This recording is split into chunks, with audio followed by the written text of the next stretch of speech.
afternoon. Assalamu alaikum. I'd like to certainly thank Dr. Johnson and the National Association of Conscious Black Women for having the courage to invite me here.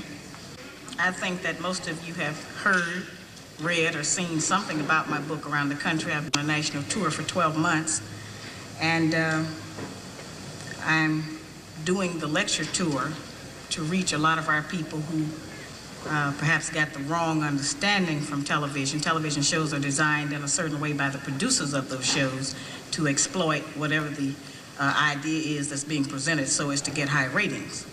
And so they have kind of had me back against the wall, and so I'm doing the lecture tour so that I could go around and perhaps give our people a little relief, because so many things have been taken out of context and it has created a lot of confusion. My position is that the black woman's disrespect and rebellion against the leadership and the authority of the black man is a direct cause of the breakdown in our black family structure. Now, of course, there are many black people who consider those fighting words, because as black women, we have never been subject to the kind of examination that our men have been subject to since we have been here. We have been somewhat protected and shielded from any kind of critiquing about our personal behavior, whereas our men have always been up for examination. The book is not an attack on black women. I have never said that all black women do everything that I list in my book. None of us have lived long enough to do everything that I list in the book, but most of us do some of the things that I've listed in my book. And I do say that it is not because of generalizations that we are all victimized by some of the negative patterns of behavior in the book, but the book just represents our collective contribution. This is some of everything that we have done, or that we do daily, that contributes to the breakup of our relationship, the destruction of our man, and the failure of our children to be able to function. They did not tell us that all of that, being my own person and I'm independent, would lead to separation, loneliness, celibacy, and lesbianism. They didn't tell us that if you give up the man, you're going to take one of these things and it's worse and it will destroy your nation. They didn't give us that information. They made us think that it was some kind of glorified position to brag about the fact that I got my own job, my own credit card, my own car, so I don't need no man. I don't even know how we got that mixed up. Ain't none of that got nothing to do with being with no man.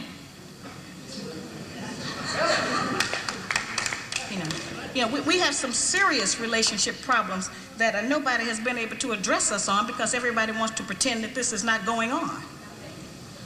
Over 60% of our women are single, widowed, separated, or divorced. They don't have a man. I just came out of Florida, and they got a housing complex that the Urban League built, which is a black organization that is for women and children only. They say they don't allow any men in there. I didn't have time to deal with it, but I talked about them real bad. That's the silliest program I've ever heard of. You know them women that had men if they got a bunch of children. They need fathers. They need protection. We hear about the drug problem that we have in our projects across the country. It's one of the major places that we have a drug problem. We talk about the great strength that we have as black women. Well, the welfare department don't rent government apartments to single black men. Those apartments belong to black women who are allowing this to go on in their home. We have not looked at what part of the responsibility do we share. Yes, black men sell a lot of drugs, and a lot of us black women get the money from them drugs and buy some of these fancy clothes we wear, drive around in some of these fancy cars. He is not doing these things alone and without support from us, whether they are good or bad. See, we have a lot of power. We are very strong women. I'm saying that we're using our strength in the wrong direction. We're using it to tear our man down, tear our nation down, instead of building it up. Having an education and a job does not necessarily mean you have a successful life. I keep telling black women that to raise a child, they say, well, I provided with food, clothing, and shelter. That's not raising a child, that's maintaining one. To raise a child, you need a parental coalition of a man and a woman. We have sons who, by not having a father in the home, they don't know how to respect women. They take on the black female emotionalism. They become bitchy, they're doubtful, they're indecisive, they can't make a decision. They don't know what to do about being a man, because we can't teach them that. We don't have that knowledge. We have daughters who grow up in a home where they don't see any affection, where there's no man there. They go out into the world and try to mate. They don't have no idea how to be no woman to no man, how to function in a house with a man, because they haven't seen it. Most of our children, just like us, get all the information we have about how you be with a mate off television. It's the only medium that shows us anybody being together. Those rules have not worked for us. The white woman's liberation movement, we don't have anything to do with that. We have not been under the control of the black man for over 500 years, so what do we have to get liberated from them from? They haven't been our boss. That's the white woman and her man. They're going through that, and that's their business. We don't have any business being in that. They only introduced it to break down the civil rights movement. Civil rights movement started with the black man, the black woman, and the black child standing together, trying to plead for freedom, justice, and equality, and more benefits in the country that they had built.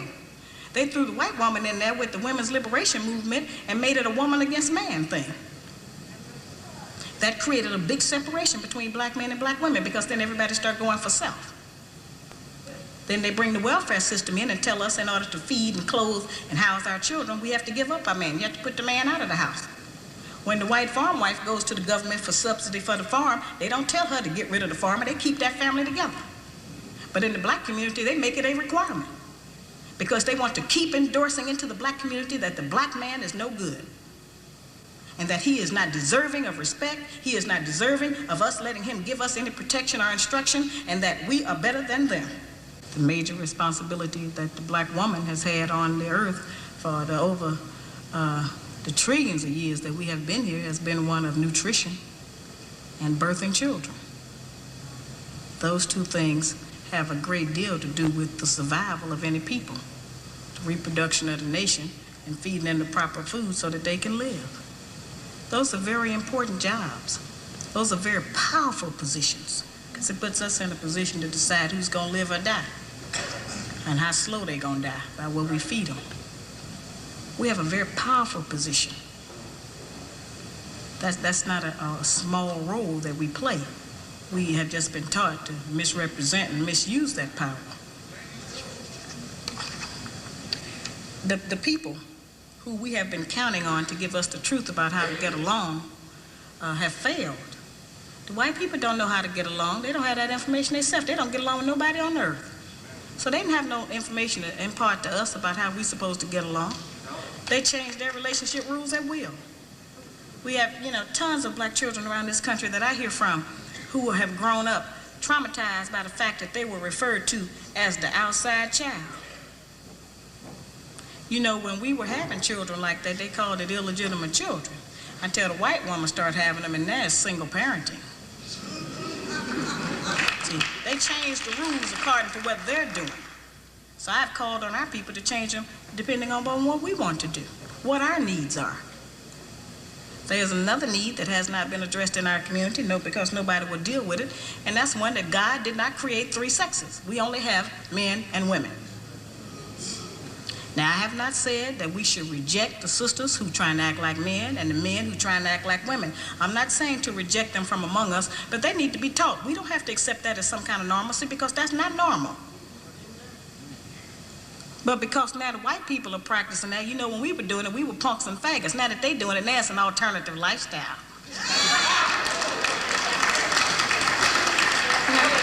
I'm trying to demonstrate how they have set rules that they have forced us to follow that they don't even follow themselves. They change the rules to suit them when they get ready. We can change them to suit us when we get ready, especially if we have what we have now, which is a failing system. It hasn't worked for us.